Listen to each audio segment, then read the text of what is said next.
знаете, что мы входим в этот мир, предварительно подписав договор? Так и да, мы, будучи энергосгустками в Магонии и желая воплотиться в физическом теле, обязаны составить весьма немаленький договор, в котором мы пропишем все основные ключи нашей будущей физической жизни.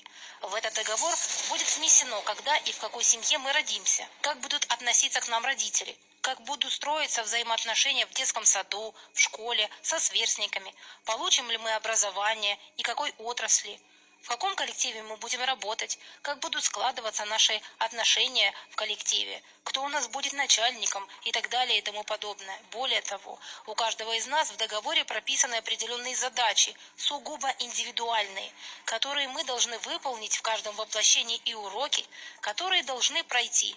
И после смерти с нас спросят по всей строгости о выполнении пунктов договора. Вот это все мы называем судьба, не правда ли? Не так давно у меня состоялся разговор на предмет того, что не могло быть выбором огромного количества душ быть убитыми и растерзанными немцами во время Второй мировой войны. Однако иного не бывает, это был именно их выбор. Прежде всего потому, что в этом мире ничего ключевого не совершается без нашего согласия, пусть и неосознанного. Да, я сейчас утверждаю, что все ваши неудачные романы, потеря родственников и друзей, бедность или инвалидность – это ваш выбор. Жестоко? Жестоко. И вы бы никогда не сделали такой выбор по своей воле. Тогда я просто расскажу вам на примере всего лишь одной души, как именно прописываются договора на воплощение. И, может быть, тогда вы сумеете понять, что это было именно так. Задача каждого из нас, каждой души – это развитие. Развиваться все больше и больше, глубже и глубже, чтобы однажды стать Богом в своем собственном мире. Я не шучу. Некоторые сходят с дистанции и навсегда остаются в тонких мирах, не имея возможности наслаждаться земными удовольствиями, такими как секс, еда, общение, любовь, эмоции, рождение детей, возможность добиваться и многое другое. Но это сугубо их выбор.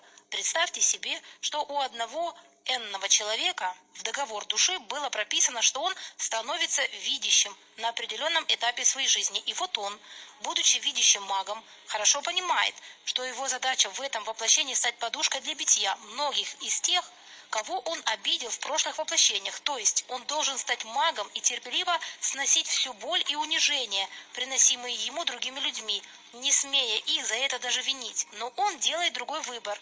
Он становится черным магом и начинает обижать, обделять и насиловать. В энергетике тоже существует это понятие и обозначает нарушение свободы воли и выбора другого человека, других людей. Почему? Да потому что он считает, что и это ему простят, раз столько раз прощали, и вновь отправляли на перевоплощение. Однако на сей раз его уже не прощают, и после смерти он идет со своим договором на разбор полетов со склоненной головой.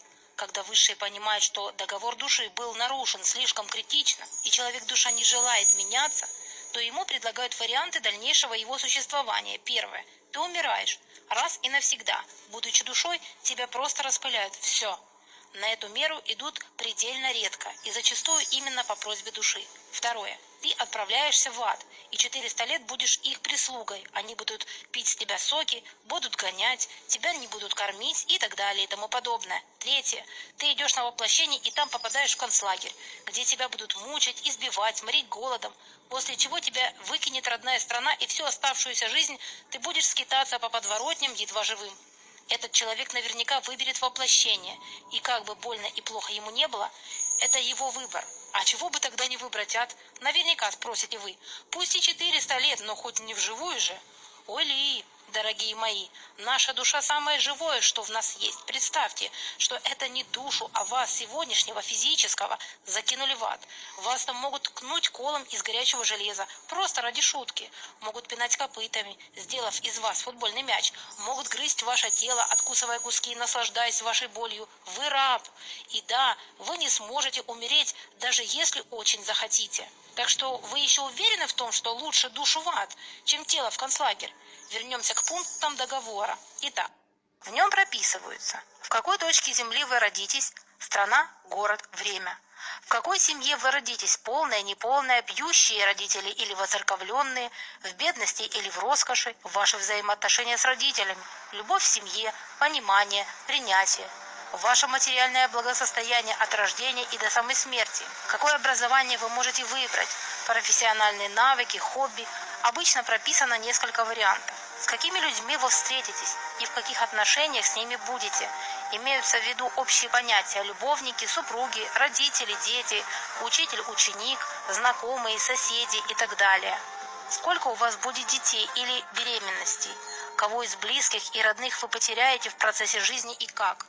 Ваше физическое и психическое здоровье, все серьезные болезни, инвалидность, смерть и так далее. Если что не упомянула, то укажите в комментариях под роликом, пожалуйста. С пунктами разобрались. Допустим, вы заранее знаете, что вас ждет, и категорически против такого сценария. Ну что ж, и тут нам дают возможность переписать сценарий. Но есть тонкости. Допустим, вы говорите, что не хотите болеть и мучительно долго умирать. Тогда вам предлагают инвалидную коляску в довольно молодом возрасте или что-то иное, не более приятное, так как свой урок вы пройти должны. Или вы против того, чтобы умирал ваш любимый человек. Но тут уже идет запрос к душе любимого человека и к его договору души. Только если он согласен, тогда могут внести поправки в оба договора, и он останется жив. Но и тут еще не все. У этого любимого человека есть родители, дети, друзья, окружение, и у всех у них прописано в договорах, что он умрет, и им предстоит пережить его смерть.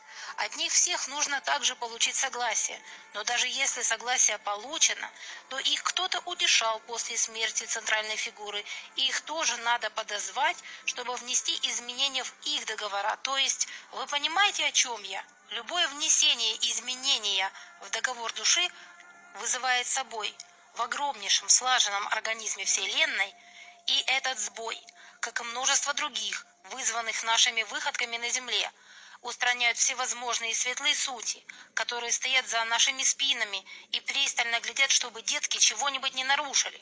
И то, что я сейчас все это вам рассказываю, это также было прописано в моем договоре души. И то, что вы меня слышите сейчас, это также было прописано в ваших договорах.